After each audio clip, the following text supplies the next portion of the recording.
आज हमारे साथ मौजूद हैं पूर्व जिला प्रमुख जैसलमेर की अंजना जी। अंजना जी से बात करेंगे कि आप समाज को क्या संदेश देना चाहेंगे। समाज में व्याप्त रही कुरीतियाँ, अंधविश्वास, शिक्षा, आप समाज को कैसे देखते हैं, क्या संदेश देना चाहेंगे समाज को? समाज को मैं सर्वप्रथम तो जो बाबा साहब ने जो अपने 3 शब्द कहे थे, मूल मंत्र दिया था, शिक्षित बनो, संगठित रहो, संघर्ष करो। शायद अगर ये 3 शब्दों पर अपन चल जाएं तो शायद समाज को जो उन्होंने सपना देखा है वो पूरा हो जाएगा।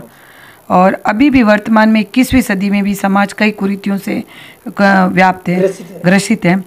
चाहे वो बाल विवाह हो, मृत्यु भोज हो, या कई मतलब आडंबर या कई तरह के मतलब चीज़ों से ग्रसित है।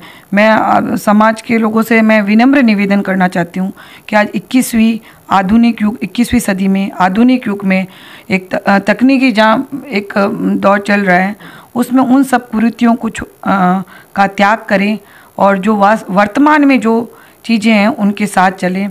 और विशेषकर अगर मैं शिक्षा के लिए ज़रूर कहना चाहूँगी कि अपन शिक्षा को महत्व दें, और शिक्षा को महत्व दे के अपन अगर किसी भी समाज का विकास होता है उसमें शिक्षा, मैं तो मानती हूँ कि प्रथम और अंतिम पायदान वही है।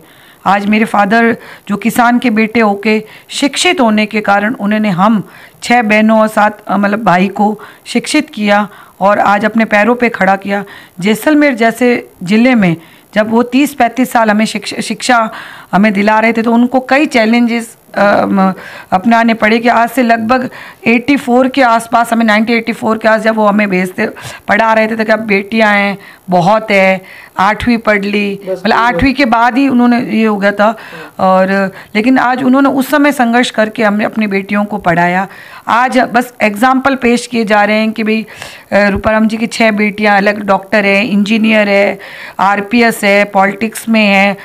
एक छोटी बहन जो सबसे USA में जॉब कर रही है, जो कभी कल्पना नहीं की हुई थी कि जैसलमेर की बेटी और मेघवाल समाज की बेटी वो कहीं USA जाके जॉब करेगी जिस समय पढ़ा रहे थे। तो ये कहीं ना कहीं उस शिक्षा का ही नतीजा है। मैं तो कहूँगी शिक्षा पर विशेषकर ध्यान दे और हर क्षेत्र में, चाहे वो व्यवसाय हो और या जो भी सामाजिक, राजनीतिक, व्यावसायिक या हर गतिविधियों में अपनी भागीदारी सुनिश्चित करें। मात्र ये नहीं कि कई बार अपन सोचते हैं कि नहीं, अब ज़्यादातर शिक्षित बन के सरकारी नौकरियों तक सीमित हो जाते हैं। उस संकीर्णता से बाहर निकलकर बहुत कुछ करने को है। तो अलग अलग क्षेत्र में अपना जो भागीदारी निभाएं और समाज के, और जहाँ भी आप पहुँच जाएं, कभी भी अगर अपने समाज को ना भूलें कि अगर आप कहीं भी किसी भी, चाहे आप किसी भी स्तर पे, हाँ, अगर आप समाज के प्रति अगर नहीं है तो मुझे नहीं लगता कि आप दूसरों के लिए भी कभी कुछ कर सकते हैं।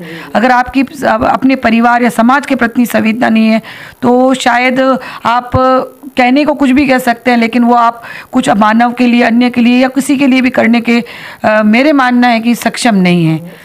तो आज जो बाबा साहब ने जो मुहिम शुरू की थी या जो अपने समाज के लिए उस समय जो संघर्ष किया था, आज उनको सपने को पूर्ण करने के लिए जो भी अपन कर सकते हैं, पुनः मैं उन 3 मूल मंत्र पे ही जाऊंगी। शिक्षित बनो, संगठित रहो और संघर्ष करो, तो शायद समाज अपना बहुत ही अलग ऊंचाइयों पर पहुंचेगा। धन्यवाद।